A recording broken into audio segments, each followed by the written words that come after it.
introducing a health and security levy. The government's policy decision to implement a health and security levy of 2.5% on select goods and services has the public and key stakeholders requesting clarification and information on the details of its implementation.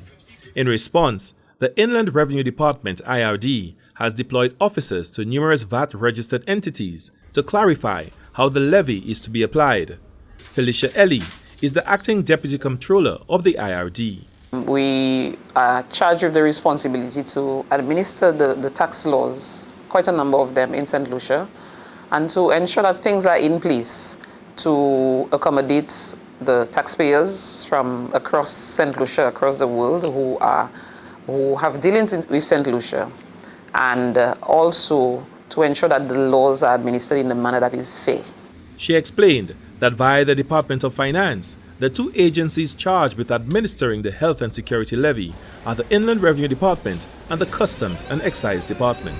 This is quite a new tax for all of us, and whereas on the goods part, we know it's both on goods, imported goods, and on services.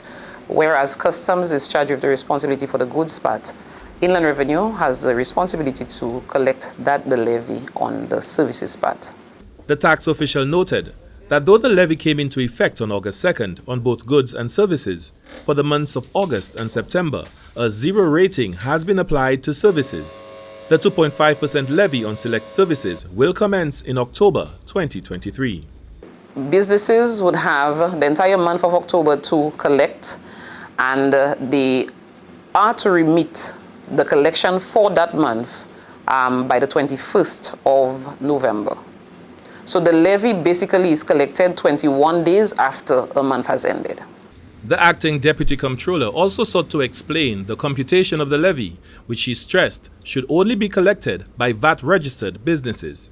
Just by way of an example, I will say if you require to do whatever work it is on your motor vehicle that costs $100, the levy would be applied at the rate of 2.5%. So it would mean that the amount you'd have to pay would be $100 plus the levy, which is 2.5%, which makes it $102.50.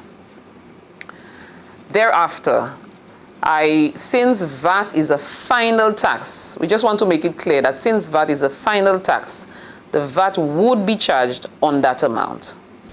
She said the IRD is actively monitoring the implementation of the levy and had a strong message for potential abusers of the tax policy. It is an offense to collect any tax if you are not obligated to do that. For instance, if you are not a registrant for the levy and you collect the levy, then definitely it is an offense. And you definitely can be charged for doing so. The Inland Revenue Department, she says, will continue to put out advisories for both the public and the business community on the implementation of the Health and Security Levy. For the National Competitiveness and Productivity Council, Glenn Simon reporting.